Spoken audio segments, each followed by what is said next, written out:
नमस्कार, मैं हूं सुमित झा। आप देख रहे हैं पुरवैया डीएनए। दीवार फिल्म में जब दो भाइयों के बीच अपने रुतबे को लेकर बात होती है तो एक कहता है मेरे पास बंगला है, गाड़ी है, बैंक बैलेंस है, और दूसरा कहता है मेरे पास मां है। बिहार की सियासत में अगर इस सीन को देखने की आप कोशिश करेंगे तो बीजेपी वाले कहते मिलेंगे मेरे पास मोदी है, जवाब में नीतीश कहेंगे मेरे पास डीएनए है। जी हां, डीएनए। बिहार की सियासत में डीएनए की हो रही चर्चा को देख और सुनकर ऐसा लगता है कि नेताजी मानो आपके फेवरेट शो पुरवैया डीएनए की पब्लिसिटी कर रहे हैं। अब आप भी निराश मत होइए। अगर आप पानी की किल्लत से जूझ रहे हैं, अगर आपके घर बिजली नहीं पहुंच रही है, अगर आपके इलाके में सड़कों की हालत खराब है, अगर आप भूख से बिलबिला रहे हैं, अगर आपके पास आशाएं नहीं है, अगर आप बेरोजगार हैं लेकिन फिर भी निराश हैं, तो निराश मत होइए, क्योंकि आपके पास डीएनए है। तुरंत नजदीकी जेडीयू के कैंप में जाइए और नाखून या बाल का टुकड़ा दे आइए। आपका सीना गर्व से चौड़ा हो जाएगा। हां, बस भूल से भी बिजली, पानी, सड़क की बात मत कीजिएगा। भूख लगे तो डीएनए पर गर्व महसूस कीजिएगा। हालांकि हमें जरूर अपने शो पुरवैया डीएनए पर गर्व है, क्योंकि यहां हम आपको हर खबर का सटीक डीएनए टेस्ट करते हैं। तो गर्व के साथ शुरू करते हैं पुरवैया डीएनए। पुरवैया डीएनए में आज सबसे पहले बात करेंगे राजनीति में नीति, मूल्य और सिद्धांत की। हाल के दिनों में जिस तरह की राजनीति हो रही है उसे देखते हुए कहा जा सकता है कि राजनीति सिर्फ सत्ता हासिल करने के लिए हो रही है। उसमें सिद्धांत और मूल्यों का कोई महत्व नहीं रह गया है। बिहार में ही देखिए, विधानसभा चुनाव में अभी 2.5 से 3 महीने का समय है, लेकिन काफी पहले से ही यहां व्यक्तिगत आरोप प्रत्यारोप का दौर शुरू हो चुका है। इस मामले में किसी एक पार्टी को कटघरे में नहीं खड़ा किया जा सकता है। सभी पार्टियां गरिमा को ताक पर रखकर बयानबाजी कर रही हैं। हालात को देखकर कहा जा सकता है कि उन्हें जनता के मुद्दों और उनकी समस्याओं से कोई सरोकार नहीं रह गया है। राजनीति के बदलते परिवेश पर सीएम नीतीश कुमार ने चिंता जताई। इस मुद्दे पर उन्होंने क्या कुछ कहा, पहले उसे सुनते हैं, फिर इस विषय पर चर्चा को आगे बढ़ाएंगे। हम देख रहे हैं कि कोई कंटेंट पर बात नहीं हो रही, कंटेंट पर बात ही नहीं हो रही, स्तर गिराया जा रहा है। और हम चाहते हैं कि राजनीति में जो विमर्श है उसका स्तर ऊंचा हो, लोग विषयों पर बात करें, नीतियों पर बात करें। यहां तो व्यक्तियों पर बात होती है, चरित्र हनन की कोशिश होती है, बात इस ढंग से की जा रही है। हम तो देख रहे हैं कि राजनीति में भाई ड्रामेटिक्स का और थिएट्रिक्स की कोई गुंजाइश नहीं है, लेकिन अब यही चल रहा है। नीतीश कुमार ने व्यक्तिगत आरोपों की बात की, चरित्र हनन की बात की। इशारों में उन्होंने इस बयान के माध्यम से बीजेपी और पीएम मोदी पर निशाना साधा और इस बयान के माध्यम से बीजेपी और पीएम मोदी के खिलाफ जारी अपने अभियान को आगे बढ़ाया। क्योंकि नीतीश कुमार के लिए पीएम मोदी के विजय रथ को रोकना एक बड़ी चुनौती है और वे इस तरह के भावनात्मक और तर्कसंगत बातों से उसे रोकने की कोशिश कर रहे हैं। अब देखना है नीतीश अपने अभियान में कितना सफल हो पाते हैं। लेकिन आज उन्होंने जो कुछ कहा, क्या किसी ने पहली बार कहा है? व्यक्तिगत शिशालेदर में गर्त की कोई गहराई नहीं होती। भारत की वर्तमान व्यवहारिक राजनीति इसी बात की पुष्टि करती है। 70 और 80 के दशक में इंदिरा गांधी देश में काफी लोकप्रिय थी, लेकिन उस समय भी बड़ी संख्या में उनके आलोचक थे। लेकिन तब कम ही देखने को और सुनने को मिलता था कि कोई इंदिरा गांधी पर व्यक्तिगत आरोप लगा रहा हो। लेकिन 80 के दशक के बाद राजनीति में चरित्र हनन का बीज अंकुरित होकर धीरे धीरे बढ़ने लगा और आज ये विशाल वृक्ष का रूप ले चुका है। 2014 के लोकसभा चुनाव में नरेंद्र मोदी ने अपना चुनाव प्रचार अभियान आक्रामक तरीके से चलाया। जिस राज्य में गए वहां के सियासी विरोधियों पर हमला बोला। बिहार में आए तो लालू नीतीश उनके निशाने पर रहे। झारखंड में शिबू सोरेन और हेमंत पर हमला बोला। जम्मू कश्मीर में फारूक और उमर अब्दुल्ला पर निशाना साधा। राज्यों में जहां विधानसभा के चुनाव थे वहां मोदी ने अपने प्रयोग को जारी रखा। राजस्थान, हरियाणा, महाराष्ट्र, झारखंड और जम्मू कश्मीर में सफलता भी मिली। अब जब बिहार विधानसभा चुनाव में भी पीएम मोदी अपना प्रयोग दोहरा रहे हैं। हालांकि मोदी के आक्रमण का विरोधियों ने भी उनके ही अंदाज में जवाब दिया था और बिहार में उनके सियासी विरोधी भी कुछ ऐसा ही कर रहे हैं। लेकिन राजनीति की इस दशा और दिशा को कतई जायज नहीं ठहराया जा सकता।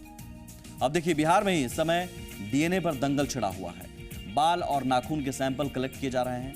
नित नए जुमले सुनने को मिल रहे हैं, लेकिन कहीं से भी बिहार में गरीबी, अशिक्षा, बेरोजगारी, पलायन की बात कोई नहीं कर रहा है। नाखून दिलाएगी सत्ता, बाल से संवरेगी सियासत, डीएनए जिताएगा चुनावी दंगल। ना अब गरीब के बच्चों की भूख से मतलब है, ना अब मुफलिसी की जंग लड़ रहे महादलितों से, एम्बुलेंस की बिना खाट पर मरीज को ले जाने की तस्वीर से भी नहीं मतलब है, ना मतलब है जर्जर सड़क से, ना पानी और बिजली की किल्लत से। अब सियासतदानों को मतलब है तो सिर्फ आपके डीएनए से, मतलब है तो आपके नाखून के एक टुकड़े से, मतलब है तो आपके सर के एक टुकड़े बाल से, क्योंकि आपके नाखून में सियासतदानों को सत्ता पाने की राह नजर आ रही है। आपके बाल से खुद की सियासत संवारने का सपना देख रहे हैं सियासतदान। पीएम मोदी ने सीएम नीतीश के डीएनए पर सवाल उठाए। अब जवाब में नीतीश बिहार भर के 50 लाख लोगों के डीएनए सैंपल इकट्ठा कर पीएम मोदी को भेजने की तैयारी कर रहे हैं। अभियान में जेडीयू की पूरी ताकत झोंक दी गई है। एक तरफ धरना हो रहा है, नारेबाजी की जा रही है, तो दूसरी तरफ लोगों के बाल और नाखून कटवा कर इकट्ठा किए जा रहे हैं। हालांकि सैंपल का डीएनए टेस्ट की जिम्मेदारी बीजेपी को दे दी गई है।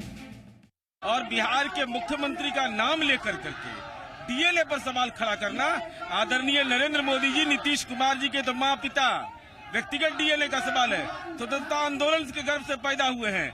आप कौन आंदोलन के गर्भ से पैदा हुए? आदरणीय नरेंद्र मोदी जी बताइए।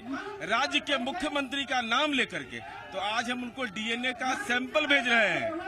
अब अदानी अंबानी के परिवार से संबंध रखने वाले आप हैं, जांच करा करके भेजो कि बिहारियों का डीएनए क्या है। जांच का खर्चा कौन देगा, ये आरोप है बीजेपी का। भाई जांच का खर्चा आप दीजिए, आपने आरोप लगाया है।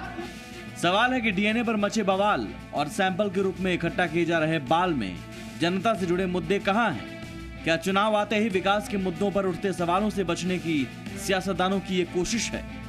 साकेत, जी मीडिया, पटना। इन सब के बीच बिहार विधानसभा चुनाव में कांग्रेस महागठबंधन के साथ लड़ेगी, ये तय हो गया है। सोमवार को कांग्रेस उपाध्यक्ष राहुल गांधी के साथ प्रदेश कांग्रेस कोर कमेटी की बैठक में इस पर फैसला लिया गया।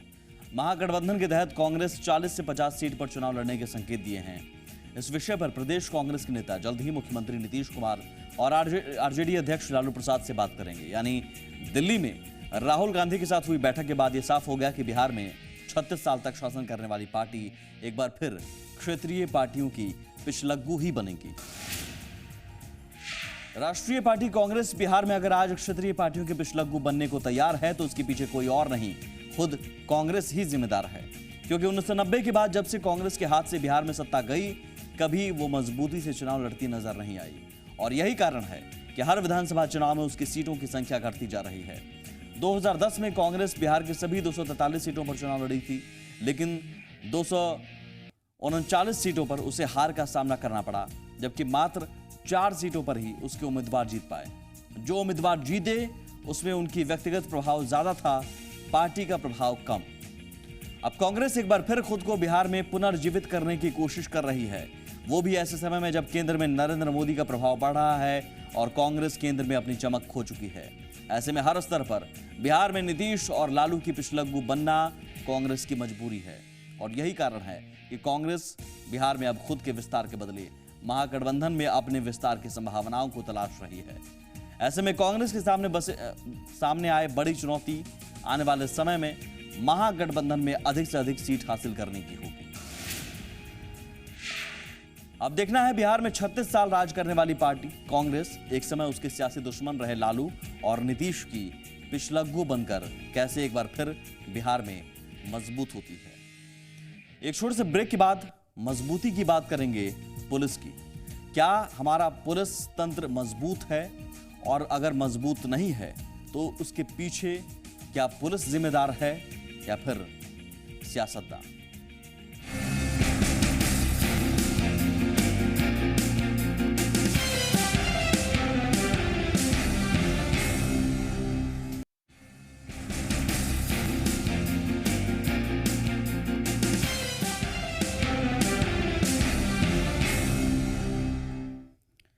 पुरवैया डीएनए में अब बात पुलिस की। पुलिस समाज में सरकार और उसके प्रशासन का दिखाई देने वाला प्रतिरूप है। पुलिस जितनी चुस्त रहती है, कानून व्यवस्था उतना ही अच्छा रहता है और सरकार की उतनी ही ज्यादा वाहवाही होती है। लेकिन बिहार सरकार को इससे कोई मतलब नहीं है। हाँ, सिर्फ वाहवाही से जरूर मतलब है।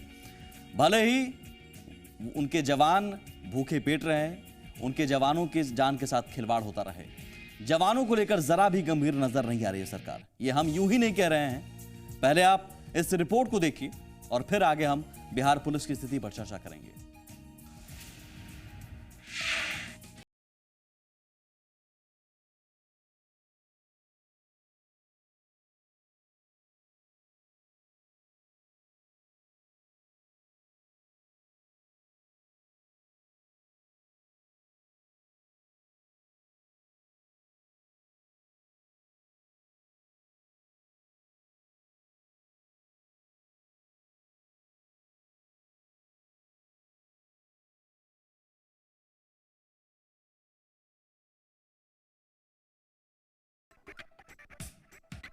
बस में इतनी भीड़ है कि यहाँ ना तो कोई दाएं देख रहा है और ना ही बाएं, ना ऊपर और ना नीचे। चारों तरफ बस में पुलिस वाले लदे हुए हैं और सभी अपनी अपनी जगह पर जमे हुए हैं। कोई गेट पर लटका हुआ है तो कोई छत पर चढ़ा हुआ है। ड्यूटी की मजबूरी देखिए, एक पुलिस वाले ने तो एक हाथ में ड्यूटी वाला डंडा तो दूसरे में जान बचाने के लिए बस का डंडा पकड़ रखा है। मुश्किल सफर देखकर कई पुलिस वालों ने बस के पीछे लगी सीढ़ी को ही अपना सहारा बना लिया। माननीयों की सुरक्षा में आए पुलिस वाले जब गए तो अपनी जान जोखिम में डालकर। अब जरा इन पुलिस वालों का दर्द भी सुनिए। माननीय मुख्यमंत्री के ड्यूटी में आए, 16 घंटा ट्रेन में खड़ा होकर के, फिर भी यहाँ देख लीजिए कोई व्यवस्था नहीं है जाने के लिए। आप देख ही रहे हैं, अब फिर हम लोग को बाई ट्रेन जाना है, उसके लिए कोई व्यवस्था नहीं है रिजर्वेशन। और यहाँ पे परेशानी है कि हम लोगों के बस नहीं मिल रही, जाने के लिए एक्स्ट्रा बस की व्यवस्था नहीं है। हम लोग जेंट्स पुलिस साथ में दोनों जा रहे हैं। दर से तो ले आता है, दर से ले जाने के लिए कोई साधन नहीं है, एक भी गाड़ी नहीं है। किशनगंज में मुख्यमंत्री नीतीश कुमार की सभा थी, जिसकी सुरक्षा के लिए 350 पुलिस वालों को पटना से बुलाया गया था, जिसमें महिला पुलिस की टीम भी थी। दिन भर ये भीड़ संभालने में लगे रहे। खाना पानी तो मिला नहीं, ऊपर से इन्हें स्टेशन भेजने तक का इंतजाम भी नहीं किया गया। सभा खत्म होते ही सभी नेता अपनी अपनी गाड़ी में फर्राटे से निकल गए और पुलिस वालों को भगवान भरोसे छोड़ दिया। तस्वीर में आप देख सकते हैं किस तरह पुलिस वालों से भरी बस के बगल से नेताओं की गाड़ी एक एक कर निकल रही है। खास बात यह है कि नेताओं की गाड़ी में महज 1 से 2 लोग सवार हैं। ऐसे में अपनी गाड़ी में कुछ पुलिस वालों को बिठा लेते तो क्या नुकसान हो जाता, लेकिन इन नेताओं की अपनी फिक्र के आगे दूसरे के बारे में सोचने की फुर्सत ही कहाँ है। अगर खुदा न खास्ता कोई हादसा हो जाता तो कौन इसका जिम्मेदार होता। अमित कुमार सिंह, जी मीडिया, किशनगंज।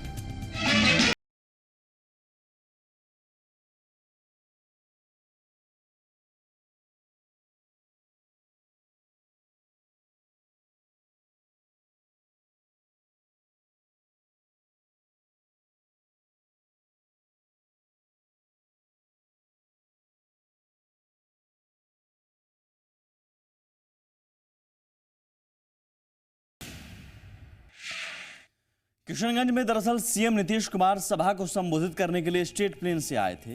उनकी सभा में कोई परिंदा भी पर न मार पाए, इसके लिए सुरक्षा के पुख्ता इंतजाम किए गए थे। पड़ोसी जिलों से लेकर पटना तक से पुलिस बल को बुलाया गया था।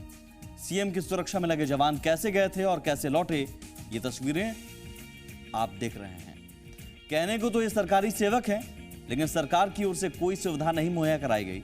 इन तस्वीरों को देखने के बाद सहज ही अंदाजा लगाया जा सकता है कि पुलिस किन परिस्थितियों में काम करने को मजबूर है और इसी पुलिस की वजह से सरकार आज अपनी वाहवाही लूटने का दावा कर रही है या फिर वाहवाही लूट रही है कानून व्यवस्था को लेकर। हालांकि कानून व्यवस्था में जब भी कोई कमी आती है तुरंत पुलिस पर जिम्मेदारी आती है, सरकार कहती है पुलिस का काम है। लेकिन हालात सिर्फ इतने ही नहीं है। पूरे देश में आबादी के हिसाब से सबसे कम पुलिस बल बिहार में है। 1 लाख की आबादी पर बिहार में 72 पुलिसकर्मी हैं, जबकि राष्ट्रीय औसत 1 लाख की आबादी पर 140 है। यानी बिहार में अब भी 1 लाख की आबादी पर 68 पुलिसकर्मी की कमी है। हाईटेक जमाने में जहां अपराधियों के पास महंगी गाड़ियां होती हैं, वहीं पुलिस विभाग सिपाही को ईंधन के मद में 1 रुपया भी नहीं देता।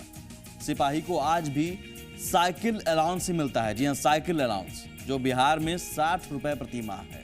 एक महीने में 60 रुपए। यानी एक दिन में एक पुलिस और हवलदार साइकिल अलाउंस पर मात्र 2 रुपए ही खर्च कर सकता है। अंदाजा लगाइए, साइकिल के टायर में अगर आप हवा भरवाने भी जाते हैं तो अब 5 रुपए लगते हैं, लेकिन एक दिन में सिर्फ 2 रुपए, वो भी साइकिल के नाम पर। वहीं अफसर को सरकार की ओर से 600 रुपए प्रति माह मिलते हैं, जो आज की महंगाई को देखते हुए काफी कम है। बिहार में एक थाने की जीप जो गश्ती करती है, उसे सरकार की ओर से हर महीने 120 लीटर डीजल मिलता है, यानी 4 लीटर डीजल उसे प्रतिदिन गश्ती के लिए मिलता है।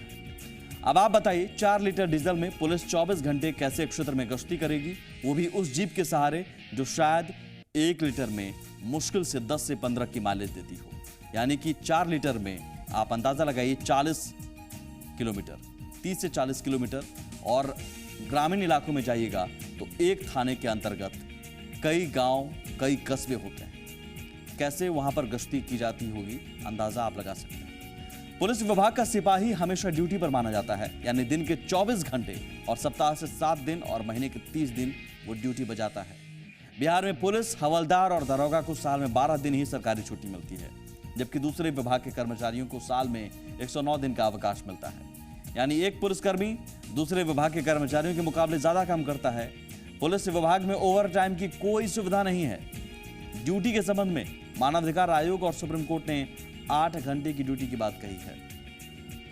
पुलिस बल के आधुनिकीकरण नहीं होने के कारण बिहार पुलिस को स्मार्ट नहीं माना जाता है।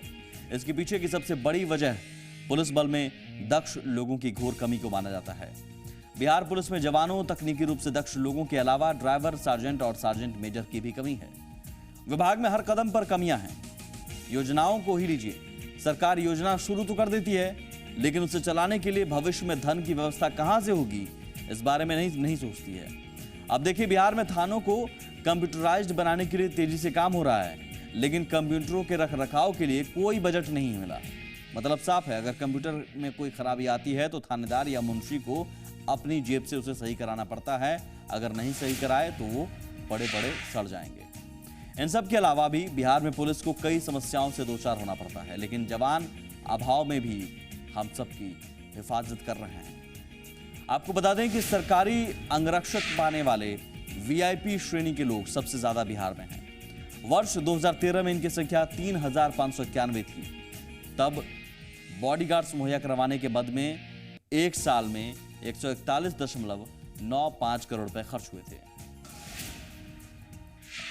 पुलिस शब्द जिन वजहों से सुर्खियों में रहता है, उनके विस्तार में जाने पर भ्रष्टाचार, उत्पीड़न, ज्यादती, धौंस, शोषण जैसे शब्द ही पढ़ने सुनने को मिलते हैं। लेकिन पुलिस के पाले में खड़े होकर देखा जाए तो पता चलता है कि ऐसे कई पहलू हैं जो बताते हैं कि वर्दी को सिर्फ आलोचना की नहीं, कई अन्य चीजों के साथ हमारी हमदर्दी की भी जरूरत है। बहरहाल आगे बढ़ते हैं, हम झारखंड का रुख करेंगे। चिकित्सा का अधिकार जब तक समाज के अंतिम आदमी तक नहीं पहुंच जाए, तब तक किसी भी समाज को विकसित नहीं माना जा सकता है। झारखंड में चिकित्सा व्यवस्था की स्थिति आज भी काफी विकट है। आप इस तस्वीर को देखकर स्थिति की विकटता का अंदाजा लगा सकते हैं। यह तस्वीर बोकारो जिले के कसमार की है, जहां एक महिला की मौत इलाज के अभाव में हो गई। महिला को सांप ने डस लिया था। परिजन जब उसे अस्पताल लेकर पहुंचे तो डॉक्टर और अस्पताल कर्मी ड्यूटी से नदारद थे। अस्पताल में दवा नहीं थी, जो दवा थी वो एक्सपायरी थी, यानी मरीज को वो दवा नहीं दी जा सकती थी और इलाज के अभाव में महिला की मौत हो गई। कसमार हॉस्पिटल में 10:30 बजे पेशेंट को लाया गया। सांप काटा हुआ था पेशेंट। उसके बाद यहाँ पे कोई भी पदाधिकारी नहीं थे। पेशेंट इसी तरह पड़ा हुआ रहा। डॉक्टर को फ़ोन किया गया। डॉक्टर पेटवार में थे, वो आए आधा घंटा के बाद, आके आपका चेक उक किए, बोले दवा एक्सपायर है। उसके बाद कोई तरह का सरकारी लाभ नहीं दिया गया हॉस्पिटल से। और चारों डॉक्टर यहाँ से नदारद? हाँ, नदारद थे। चारों डॉक्टर यहाँ से नदारद थे। कोई डॉक्टर यहाँ पे नहीं रहता है। आपको बता दें कि इस अस्पताल में 4 डॉक्टर तैनात हैं। स्थानीय लोगों का कहना है कि यहाँ तैनात डॉक्टर सरकारी अस्पताल छोड़ निजी क्लिनिक में सेवा देते हैं। यह हालात तब है जब झारखंड में डॉक्टरों की घोर कमी है। विश्व स्वास्थ्य संगठन के मुताबिक राज्य की 3 करोड़ जनता महज 2000 सरकारी डॉक्टरों और 4000 छोटे बड़े अस्पतालों के भरोसे है। राज्य की 18,000 जनसंख्या पर मात्र 1 सरकारी डॉक्टर उपलब्ध हैं, जबकि 3500 की जनसंख्या पर 1 डॉक्टर होना चाहिए। अब आप जरा सोचिए, जिस राज्य में डॉक्टरों की घोर कमी है वहां की जनता को कैसे स्वास्थ्य सुविधाएं मिलेंगी। इस बीच झारखंड सरकार के स्वास्थ्य मंत्री रामचंद्र चंद्रवंशी ने पुष्टि की है कि धनबाद और जमशेदपुर के मेडिकल कॉलेज में सीटों की संख्या में 50-50 की कटौती की गई है। देखिए घट गया, उसमें दिक्कत क्या है कि हमारे सचिव द्वारा वो एफिडेविट किया गया था अंडरटेकिंग का, वो कागज एमसीआई में नहीं पहुंच सका। तीनों कॉलेज के लिए कहे थे अलग अलग, बाकी एक कॉलेज की जब एमसीआई में पहुंचा तो उसको जो है मान लिया, बाकी 2 कॉलेज का कहाँ, हाँ जमशेदपुर और धनबाद के लिए जो दिए हुए थे उस एमसीआई को नहीं पहुंच सका। इसके चलते फिर भी हमारा प्रयास जारी है कि किसी तरह से इसको हम करावें।